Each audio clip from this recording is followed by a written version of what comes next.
Ici, on est sur la ferme pédagogique des Bruyères. Il y a d'abord cette grande serre qui fait 1700 mètres carrés. Et puis, on a un grand jardin à l'extérieur qu'on est en train de travailler davantage cette année comme un grand jardin pédagogique.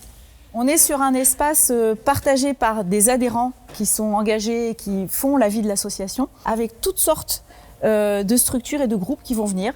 Donc des enfants, des écoles, des structures sociales. Le Champ des possibles propose en fait d'utiliser cet espace pour s'interroger sur ce qu'on mange, d'où vient notre alimentation, comment la cultiver, comment autoproduire une partie de son alimentation, et puis de passer en cuisine aussi et de se dire est-ce que je peux diversifier mon alimentation, est-ce que je peux manger plus local, plus bio.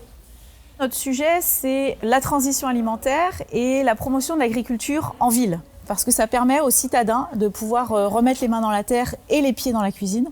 Pour nous, il y a cette idée que des citoyens ont aussi leur part à jouer sur la transformation de l'agriculture vers l'agroécologie, donc une agriculture qui va préserver les ressources et puis qui va préserver l'avenir et qui va préserver aussi notre santé. Un des nouveaux projets qu'on a cette année, c'est une pépinière partagée. Donc on va être complètement autonome, on ne va pas acheter du tout de plan potager à l'extérieur cette année ni les autres années. Et on va aussi contribuer à alimenter les jardins partagés du territoire via l'appel à projet Métropole Nourricière par exemple. Ce qui nous intéresse, c'est petit à petit de faire que cette pépinière devienne une ressource pour apprendre à faire ses propres semis, venir faire ses plants et les emmener en fait dans les jardins. On peut vraiment faire ce lien de la terre à l'assiette.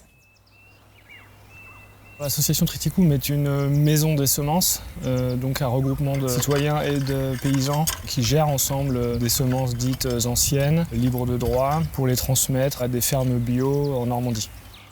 On est sur une impulsion première, vraiment, on a voulu revenir à la base de la semence. On les observe et on fait des choix. Ça s'appelle la sélection. Nous, on la considère comme devant être participative.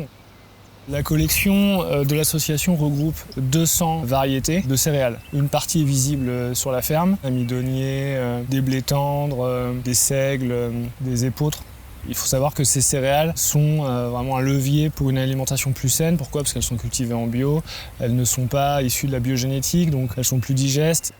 Cette biodiversité cultivée est vraiment visible, on la montre à des enfants et à des adultes. On leur fait découvrir en fait ce patrimoine commun.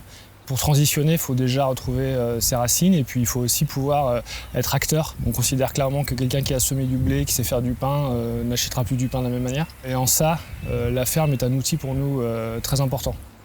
L'enjeu pour nous aujourd'hui, il est de créer des micro-filières. C'est clairement mettre des agriculteurs, un meunier, des boulangers, des consommateurs dans une chaîne courte. En moins de 10 km, on peut réussir à avoir un produit local et de qualité. Et ça, pour nous, c'est une clé de transition, c'est le levier, c'est ça qu'il faut activer.